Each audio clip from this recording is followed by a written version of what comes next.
Olá, alunos. Muito bem-vindos, então, à nossa última aula, a oitava aula, da disciplina de instalação e configuração de serviços de redes. Hoje falaremos sobre os servidores de e-mail.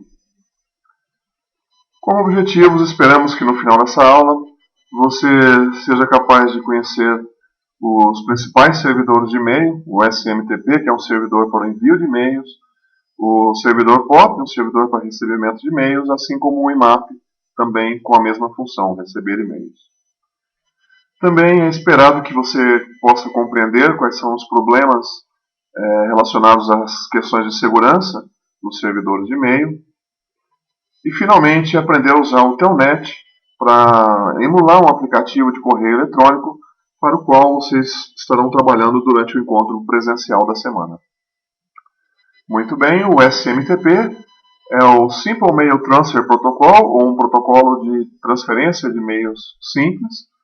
E eu coloco aqui uma figura para nós discutirmos um pouquinho as funções de mais dessa aplicação cliente-servidor. Bom, nós temos aqui então, do lado de cá, um personagem chamado Alice, que deseja enviar um e-mail para o outro personagem aqui chamado de Bob.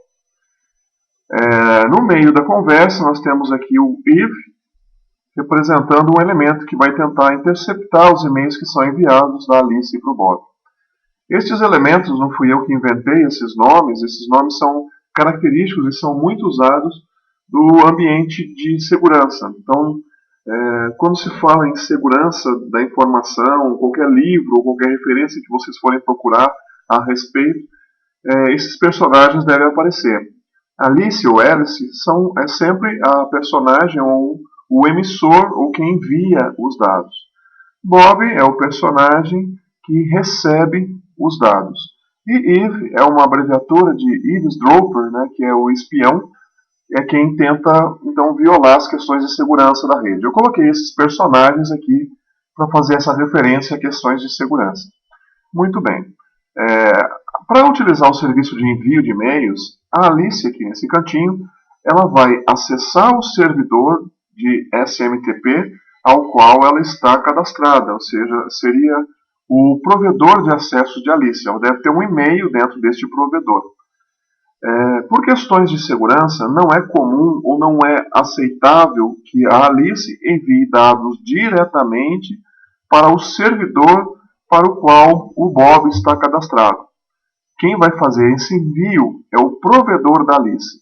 Nunca um usuário deve enviar e-mails diretamente para o servidor de outro usuário. Por questões de segurança, isso é feito assim, né? É configurado desta forma. Embora isso ainda aconteça em alguns casos. Bom, então quando a Alice tem um e-mail para enviar para o Bob, o que acontece? Ela contacta o seu provedor, né, de internet, aqui simbolizado por SMTP1. Esse e-mail da Alice ele é enviado e é armazenado aqui, nós chamamos de buffer de saída, né? O que são os buffers de saída?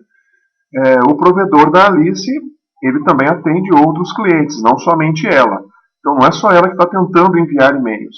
O provedor ele tem que armazenar isso para um envio futuro.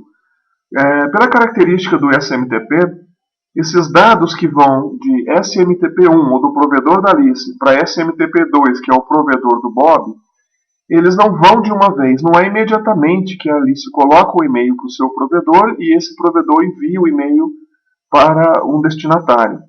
Ele armazena durante um tempo, né, um tempinho aqui, para que ele possa verificar se existem mais e-mails saindo deste provedor com destino ao provedor aqui do Bob. Pode ser que tenha outras pessoas enviando e-mail também para esse provedor. A gente faz analogia aqui com um sistema de transporte urbano, como um ônibus coletivo. Não que os e-mails saiam em horários pré-determinados, mas é mais ou menos assim a ideia de que o ônibus não sai vazio. Ele fica esperando que os clientes entrem para que eles carreguem esses clientes, né, de uma vez só. A mesma coisa acontece com o servidor de e-mails. Então, o servidor SMTP espera que tenha mais informações para serem enviadas de 1 para 2, e essas informações aqui elas vão agrupadas, elas vão numa única sessão de conexão entre esses dois servidores. Bom, é claro que ele não vai esperar isso indefinidamente. Se somente o e-mail da Alice estiver aqui para ser enviado para o servidor do Bob, e passado o tempo aí de espera, ele vai sozinho, vai só a cartinha, ou vai só o e-mail da Alice mesmo, do provedor 1 para o provedor 2. Bom, chegando aqui no provedor 2, essas informações também são armazenadas no buffer de entrada agora, para que o servidor faça a triagem dos dados. Então, os e-mails que são para o Bob vão para as caixas postais, né, a caixa postal do Bob, para outros clientes, né, cada um tem a sua própria caixa postal, que seria o espaço de armazenamento, né, de e-mails. Né? Cada provedor tem um espaço, sei lá, 100 MB, 1 GB, 20 GB. Esse é o espaço que o provedor destina a cada um dos seus usuários. Por questões de segurança, esses e-mails são enviados pelos provedores e não diretamente. Eu já comentei isso, mas existe uma questão que nós chamamos de relay aberto, que é quando um provedor aceita que um usuário envie e-mails diretamente para ele. Aí nós vamos ter problemas de spam, de e-mails indesejáveis, são algumas questões que são bastante problemáticas. Bom, esses dados que são transferidos, eles são transferidos no modo texto, de forma que um espião aí na rede que consiga interceptar os dados sendo transmitidos, ele pode ler o conteúdo do e-mail, né? Porque é uma forma bastante insegura. O e-mail é um dos protocolos mais antigos da internet. Aliás, ele vem antes da internet, na década de 60, no finalzinho da década de 60, as universidades já trocavam informação no formato eletrônico, né? Na antiga ARPANET, né? A precursora da internet. Então, todas as funções que foram feitas por e-mail foram pensadas mesmo na transferência de texto simples. Não se pensava que nós poderíamos transmitir por e-mail uma imagem, ou som, ou então aplicativos, né, como o aplicativo do Word, por exemplo. Então, essas coisas vieram sendo acrescentadas durante o decorrer dos anos. Bom, mas o Weave, então, ele pode interceptar esses dados, e aí é um problema para que o cliente tenha que se preocupar com isso. Não se recomenda, por exemplo, que o cliente coloque informações confidenciais dentro de um e-mail. Ele deve fazer isso de forma criptografada, sempre que for necessário. Bom, e o Bob? Como é que o Bob faz para ler os e-mails que estão aqui na sua caixa postal? Aí ele não vai usar o protocolo SMTP, ele vai usar um protocolo chamado de POP3, ou um outro que eu vou comentar ainda na aula de hoje, chamado de IMAP. Bom, vamos ver aqui algumas características então do protocolo SMTP e em seguida algumas características desses protocolos de recebimento de e-mail, o POP e o IMAP. Bom, como o SMTP, nós temos aqui as seguintes características. Ele é um servidor exclusivo para o envio de e-mails, só serve para enviar e-mails. É um servidor que utiliza a porta 25, né? Lembrando que nós, durante esse tempo todo, durante essas últimas semanas, falamos sobre aplicações do tipo cliente-servidor, onde era necessário o conhecimento do IP e da porta. Essa é a porta do SMTP, a 25. As mensagens são enviadas nesse formato, né, o ASCII. O ASCII são mensagens do tipo texto. Qualquer editor de texto simples é capaz de ler esse tipo de mensagem. Bom, temos, até por este motivo, né, do formato da mensagem, nós temos problemas de segurança, onde as mensagens podem ser interceptadas, podemos ter problemas com envio de spams. No caso do SMTP, ele não tem autenticação obrigatória, ou seja, o usuário não precisa digitar um nome de login e uma senha para poder enviar e-mails. Né? Existem, desde o ano passado, desde 2011, estão trabalhando com uma questão chamada de gerência da porta 25. Eu deixei um material disponível lá no material complementar, para que vocês leiam um pouquinho sobre isso. É uma tentativa de minimizar os spams na rede, é uma tentativa de melhorar a confiabilidade do serviço de SMTP. Vale a pena dar uma lidinha lá naquele material que está disponível para vocês no material complementar. Bom, outra característica é que as mensagens são agrupadas para envio em conjunto.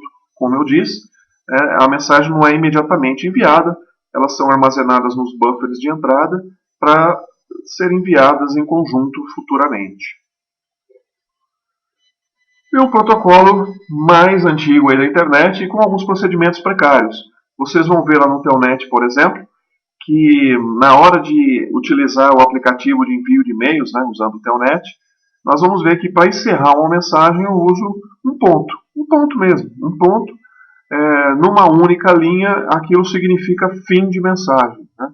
É claro que quando eu digito um e-mail usando um aplicativo de internet, um aplicativo de e-mail, no tipo Outlook, né, tipo Thunderbird, não sei o que vocês usam, ou o próprio webmail, se a gente digitar um ponto numa linha sozinha, não vai acontecer nada, porque o aplicativo interpreta aquilo como a minha necessidade mesmo de digitar um ponto. Mas vocês vão ver que o SMTP ele utiliza essa informação para encerrar as mensagens. Então, encerra-se uma mensagem com um ponto numa linha. Então, é uma coisa assim, bastante antiga, né? Os procedimentos são bastante precários.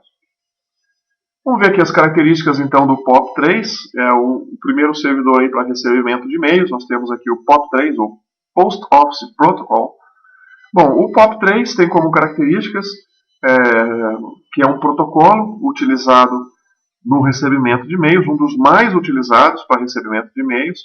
O POP3 ele trabalha com a porta de número 110 e é um protocolo que, apesar de ser um dos mais usados, né, inicialmente na versão antes da POP3, né, antes da versão 3, ele obrigava com que o usuário fizesse download das mensagens que estavam armazenadas no servidor. Então, por exemplo, o usuário recebia um e-mail e se ele fosse ler esse e-mail num local público, por exemplo, numa LAN house, ele era obrigado a fazer o download do arquivo. Então o e-mail dele ficava registrado na máquina onde ele acessou para ler o e-mail. Então, na hora que ele chegava em casa, o e-mail já não estava mais no servidor. O servidor obrigava que toda vez que ele se conectasse, ele fizesse o download desse arquivo. Na versão do POP3, isso já foi resolvido e agora o usuário é que decide se ele deseja retirar o arquivo que está no provedor ou se ele deseja manter uma cópia do e-mail lá para que ele possa ler mais tarde. Né?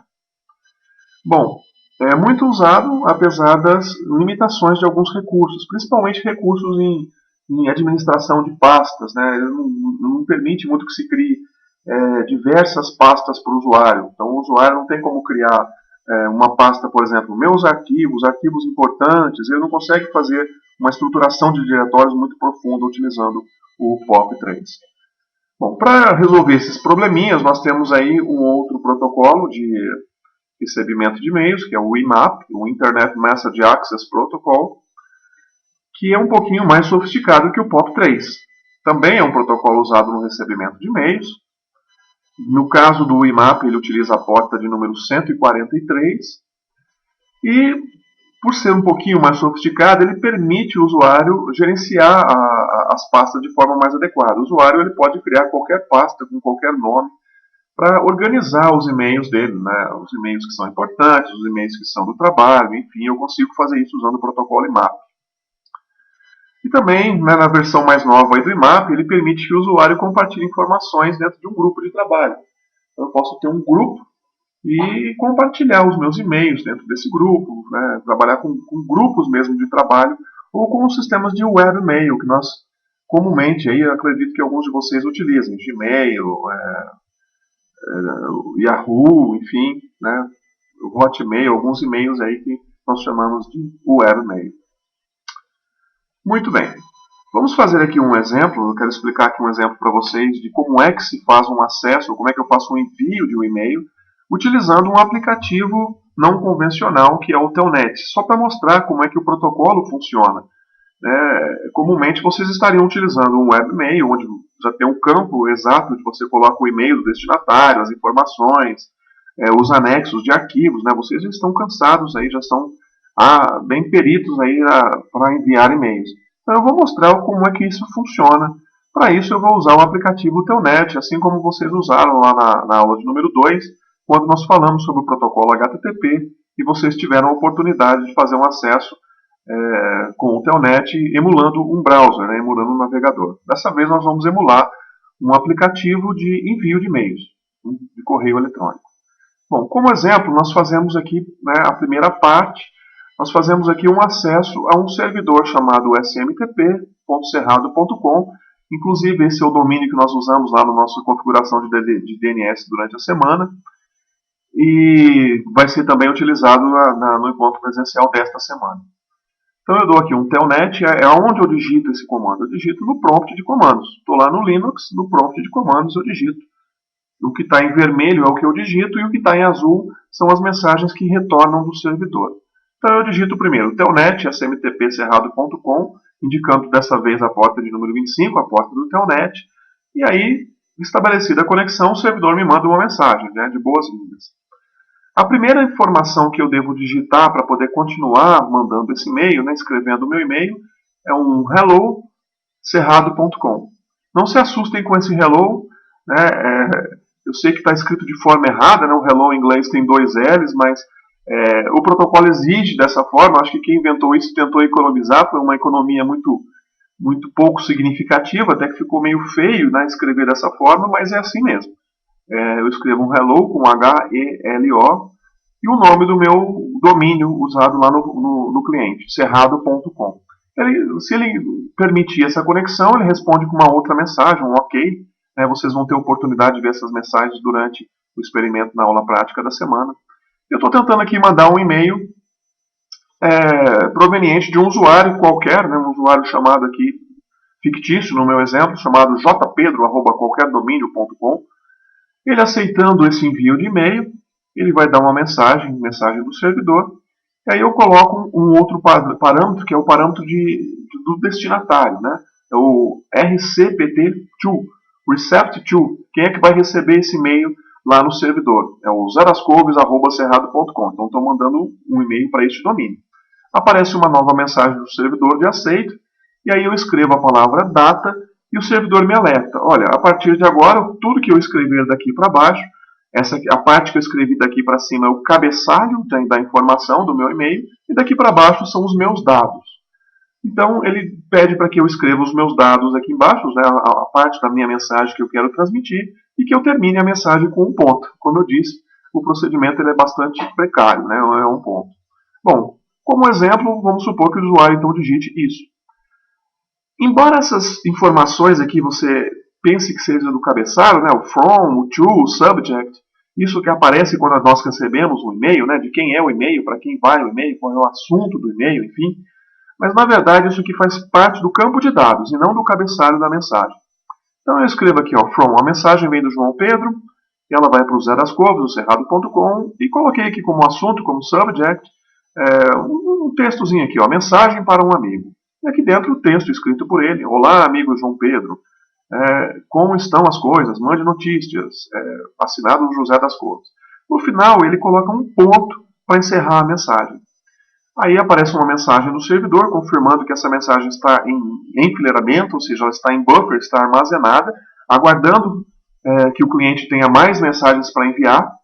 Se o cliente digitar a palavrinha quit, a mensagem então segue seu destino, né? Como se eu tivesse finalizado aí então todas as mensagens que vão pela mesma conexão, e aí essa mensagem é enviada então para o destino. Mas eu poderia aqui começar de novo, escrever de novo um hello, um mail from, tal, a mesma coisa para um outro usuário daquele provedor, continuar mandando mensagens, né?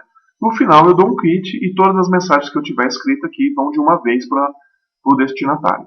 Então vocês vão ter a oportunidade na semana de fazer esta configuração. Bom, eu encerro aqui mais este servidor, que vocês vão ter a oportunidade de trabalhar, e nós trabalhamos com vários servidores aí durante essas 8 semanas. A disciplina então está chegando no seu final. Foi um prazer trabalhar com vocês nessa disciplina mais uma vez. Esperamos nos encontrar numa próxima disciplina. E a todos uma boa semana e um bom final de curso. Na próxima semana teremos a avaliação da disciplina.